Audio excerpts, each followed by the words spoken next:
How's it going, guys? This is Dapper Gaming back again, making another car review. So today, guys, I'm going to be reviewing a 2017 BMW 750i XDrive. So the first thing you need to know about this car is its purpose, and it is a performance luxury sedan. It has 445 horsepower, all-wheel drive, 8-speed automatic gearbox. It is, I think, 4,300 pounds, 4,400 pounds. It is sportier than its competitors, and I'm going to tell you exactly why this is the best out of all three. The Audi A8L, the BMW 750i right here, or the Mercedes S550. So this car, the reason it's the best out of its competitors is because it does all three things better than the others: luxury, power, and style. And I can tell you just by looking at it, in my own opinion, I think this car looks fantastic. I like the way the lights look. I think it's fantastic. I think the wheels, they do look good, but the M Sport wheels, in my opinion, do look better and give the car a sleeker look, but this does not have the M Sport package. I do like the headlights, which I would turn on right now, but I'm outside of the car doing the exterior portion of this review, so that's not going to happen. And as I was saying, onto the back, we have the tailpipes, which will say a lot about how the car is oriented towards performance, because a lot of other companies nowadays are starting to put fake exhaust on their cars, and BMW is doing the same thing, except if you look in there, you got two exhausts there and two exhausts there. So it's actually a quad exhaust car, even though it looks like it has two. BMW's doing the opposite. They're trying to underrate their cars in terms of performance. And let me tell you, when you step on it, this car really goes. Getting towards the interior of the car, we have the gauge cluster, which welcomes you as you get in. You have it right here. Press this button here, the start stop, to start engine, put it on brake pedal. Welcome, Oliver, which is my name because it's programmed to say welcome to me. That's great. So the car does need to be serviced in 800 miles, which is why that little light is there, which is no biggie. But yeah, it's pretty cool. So you start up the car, goes like that, service due 900 miles, yes. And that beeping is pretty annoying, I'm not gonna lie. And if you're not good with technology, this car may be a challenge for you, which is why I bet a lot of older people go for the Lexus or Mercedes equivalents in competitors. But so here, if you can, you can either use this little dial here, which I use way more than touchscreen because it's kind of annoying here. Like, you hit it, it's very responsive, this touchscreen, but I prefer using the dial because that's how I'm used to using cars. So here you can go through all of these different channels on satellite radio, go back FM, AM, and then you can change the tone here, put some more bass, treble, balance fader. Communication, there is Apple Play on this car, which is very nice. Here you can oh, let me go to connected drive. No, never mind. Yep, connected drive. You can go to the store, BMW Assist, concierge. You can look at the weather, Yelp. If you need to find a restaurant, go to Yelp. And then my vehicle, this is my favorite part of the car. You get to technology in action. So BMW, I don't know if the other companies do this, and I'm just putting it out there that I think is pretty cool, but BMW will allow you to look at the sport displays, so you can always check out how much horsepower and foot-pound of torque your car is making. So if you hit the gas a little bit, it does that. So 120 horsepower, and it looks like maybe 200 torque. I'm not sure. Okay, so right, as the other buttons here, this button is for the raising and lowering of the suspension. So if you want to do that, there's an electronic parking brake, the auto hold, which you hit to stay stopped at a red light. Oh, I just realized I was sideways. That's not good. Right. The traction control off, which you don't really need to do because this is an all-wheel drive car, and if you want to have fun with it, I would not bother trying. You got the adaptive right here. So you hit adaptive, and it'll change into adaptive there instead of what it is in comfort normally. Then you also, once you hit comfort again, it goes into comfort plus, which that's nice if you're on the highway just cruising and want to have the most luxurious ride possible. Or if you're low on gas and you're not sure if you're going to make it home, put in Eco Pro. It'll slow down the throttle response, slow down gear changes. It'll make the car run a bit cleaner.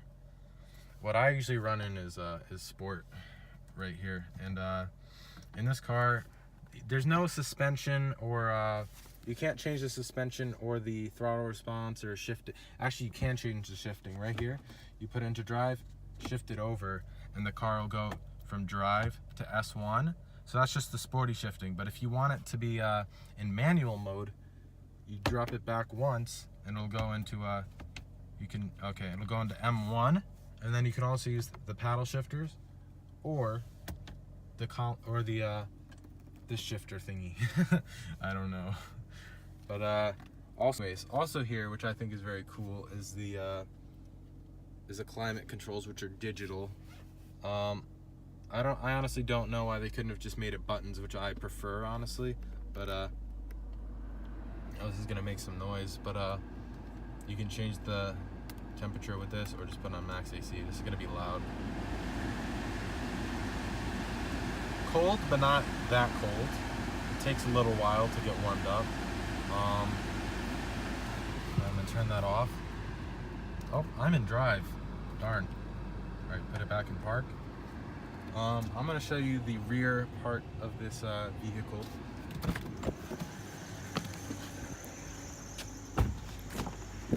Now the rear, oh darn it. Okay, I left that up. Right. So the second you get in the back of this vehicle, the first thing you will notice, you have a lot of leg room. I mean, that's me stretched out like all the way that I need to sit, and I was sitting exactly how I drive. So this car is very lengthy. Maybe not as long as the competitors, but I think it is. It'll do. It'll do. Oh, is that me? Hello. Right. So back here you've got two TV screens.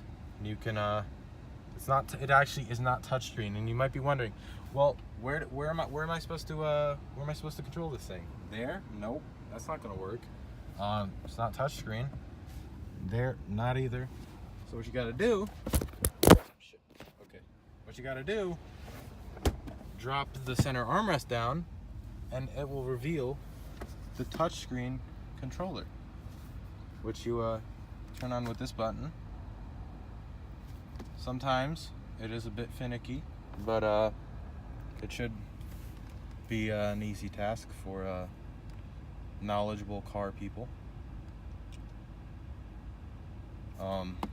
Right.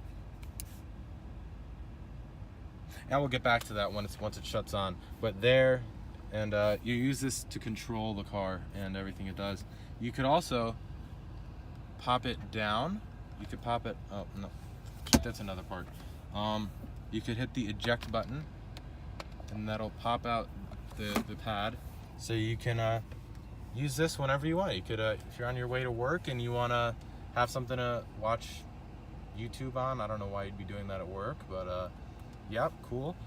You can just pop this out of your back seat and drive to work and use it at work for whatever you need to do. Then you just plop it back in and it holds it in. And I think that's pretty cool. And there's also a mini cubby here for oh, the guy with the Camaro just went by. Darn it, I missed him. But you've got your controller here, which you can also use to control these if you're... Oh, is that not what it does? Actually, that might not be what it does. I don't know much about this car, if I'm honest. I'm just getting used to it. So here, I don't know why this thing does not work a lot of the time. I'm not gonna lie, it's very confusing. I hit this a lot and it just doesn't do anything. So we'll move on from there. But still the car to buy. Trunk space, pretty good. The only problem is if you want to carry a spare tire, then it's going to be a lot more room taken out. So I'm going to show you guys this. And some of you might not even believe this, but the trunk space in this car is not very good.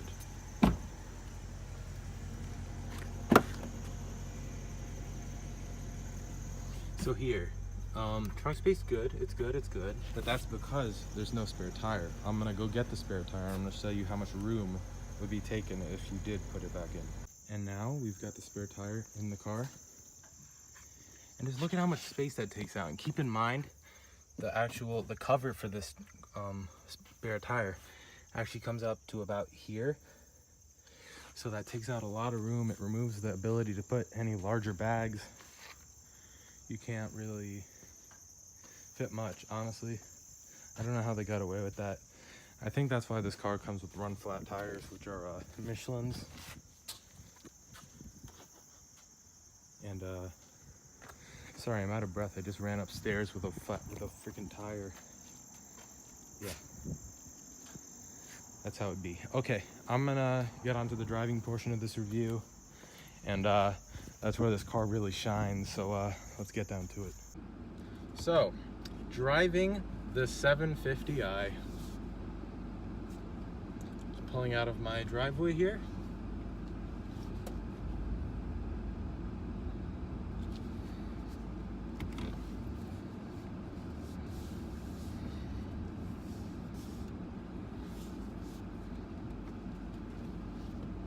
I will be starting this review off in comfort, not Comfort Plus, not Eco Pro, not Sport, just plain comfort, the way the car comes set up, and it's comfortable. Exactly what comfort says. It's comfortable, it's quiet, very quiet. I think that's what a lot of these German cars have over the Japanese, is their quietness because of the Autobahn. The Japanese cars just aren't usually built up to the same standard. Like my Lexus, I'm not gonna lie, it does, once you get it up to 70 or more on the highway, it starts to make some noise. You hear some wind on the windows, but I think that was a problem that car had at the time period, so I wouldn't be too worried. But this car it's solid, completely no sound. In typical BMW fashion, I've got a fasten seatbelt warning here that no idea why it's telling me that. I have no idea why, but it just went away. So there's no one in that seat right there, but it's telling me someone needs to fasten their seatbelt, even though they don't.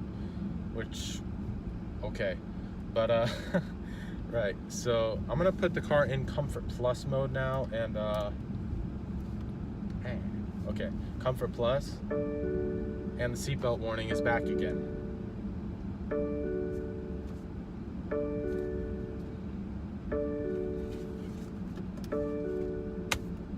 I don't know. Doesn't make it. The video is just gonna be the unsolvable seatbelt mystery or something. I don't even know, but it's just funny to me. Why? There's nothing in the seat, bro. Stop it. There you go. Right, as I was saying. So in Comfort Plus mode, the ride is very cushy. It's like about the same as my my LS 460L. It's comfortable. I mean, I don't have any big bumps I could go over to test all 3 settings, or 4 settings for that matter. But this car it's more about like performance than luxury. But it's like, I'd say if Mercedes was 70-30 performance luxury, or maybe 80-20, this is more 60-40, 75-25. So yeah, it's all right. I mean, I'm used to more sporty cars anyways, so this is like the perfect combination. I just went over a little bump there. It's perfectly fine. Also in the Comfort and Comfort Plus settings, the car does. Oh, I just put it in Eco Pro to start the review of that, and it stopped, which I really hate that. I pull up to any sort of stop and the car shuts down. It's very annoying. So I turn that off, but I'm in Eco Pro now, And I'm gonna floor it just to show you how slow the throttle response is. I'm doing 30 right now.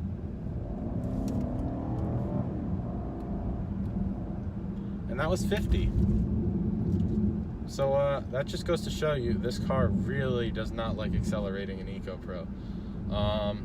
I floored it for a good 4 seconds and it didn't move. So you did get good, better MPGs though. I'm not gonna lie. The battery recharges, I think that's in the system.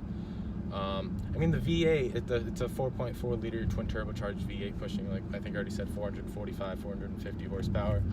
I mean, it's not going to be the most economical car in the world, but 22 gallons, 22 MPG is not bad. So now I'm going to start the sport segment of this review, and I'm going to floor it here. That was much better. I actually wasn't flooring it. I was pushing maybe 75%, but that is because I'm not at the test road yet. And so I'm not gonna do a big test yet. Now, there might be an event happening on the test road, so I might have to improvise and go to a different road, but if that happens, it's okay still.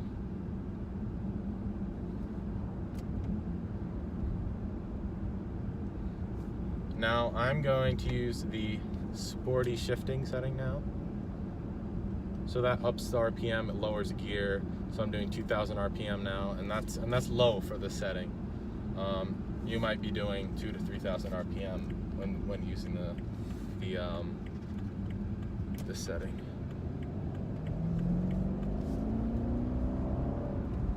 Car picks up very nicely.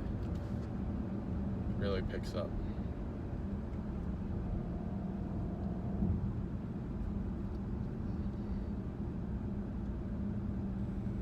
I think this kid on his bike is trying to race me, but I'm in a car, so that's not happening. If I was in my Subaru, I'd race him, but I'm not. So just overtake right there.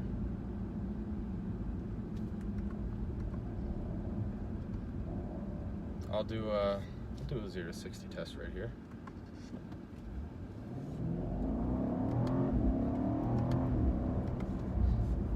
Alright, so that was 55 because I'm not trying to go too crazy, but it's fast. This car is very fast. Now I am gonna go on this road, see if I can get a solid test in, but if I can't, no harm done. Just no biggie. Oh, that's not happening. I'm gonna make a U-turn here because there is no way I'm going down that road.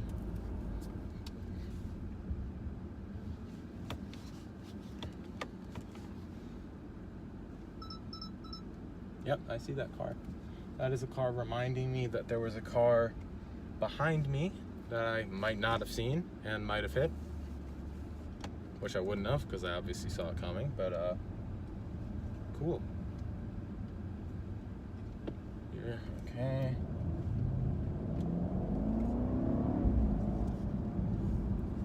Very immediate. This car is very immediate. You have it in sporty shifting and the sporty sport mode. Very immediate.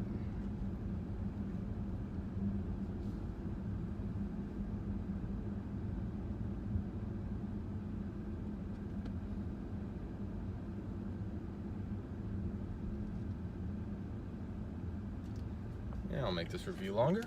Just take it right here.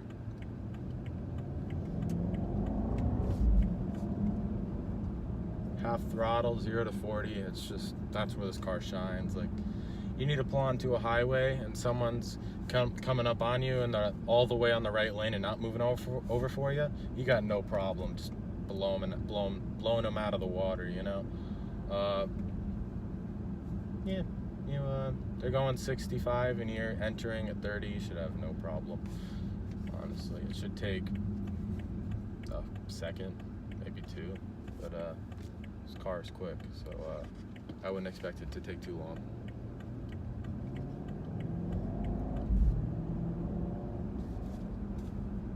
So in the sport individual setting, you can actually change the suspension, transmission. It's damping. Hey, I can go in right here and do it. I can tell you exactly what you can do. You can change the damping, the steering, engine, and transmission. And when you do that, you can put in Comfort Plus, Comfort, Sport, or Economy for any setting you want. So Eco Pro, which is the economy setting, you can actually have it in sport suspension and sporty steering. You can have both, the best of both worlds. Have the sporty feel of sport mode, but also have the good economy of Eco Pro. So it's a good compromise. But got a Ford right here, and it's going quite slowly. So I don't know.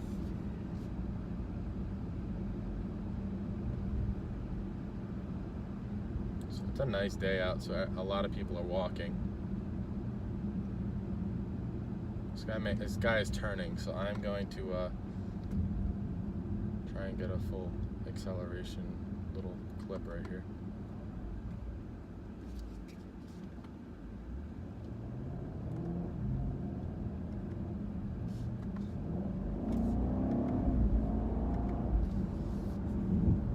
%, throttle, but I used the paddle, so I went, I did pretty well. Went like 40.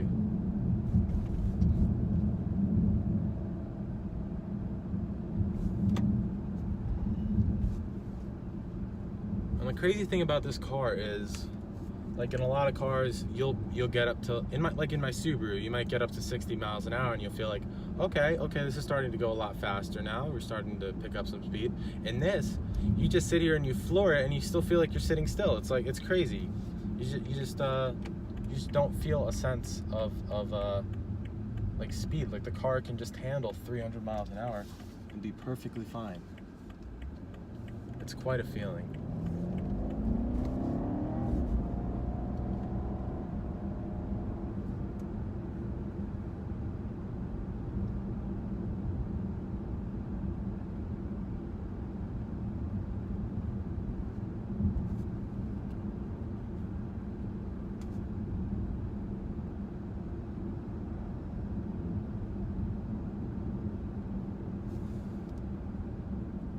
I'll turn off the AC, put it in comfort mode. You can just hear how quiet this car is. We're doing 48. That's actually not fast enough. I don't know why I said that. I'm putting it back in sport. If I was doing 70 and it was that quiet, now that would be more impressive, but I wasn't going that fast.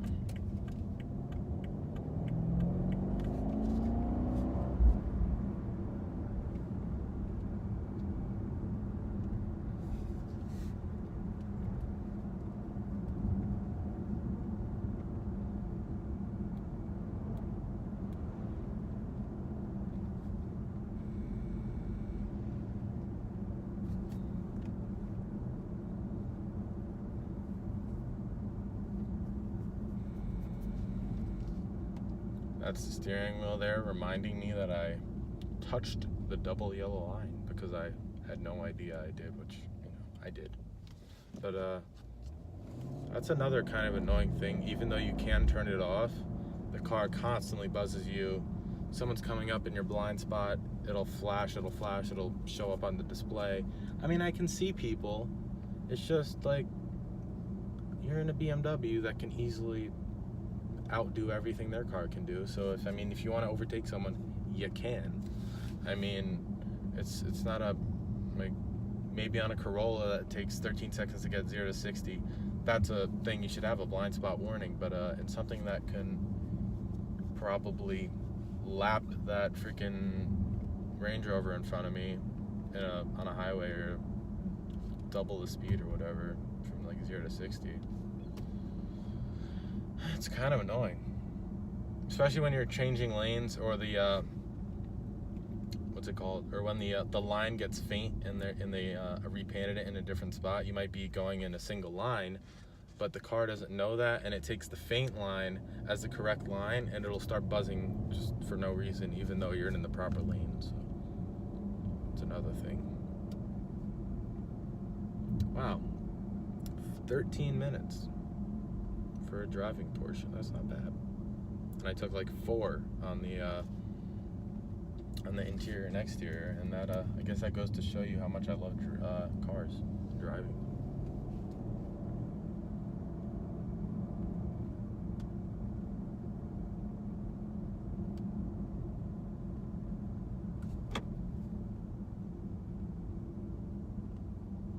Took it out of the sporty shifting setting, and so if you guys for some reason watch this entire video, let me know.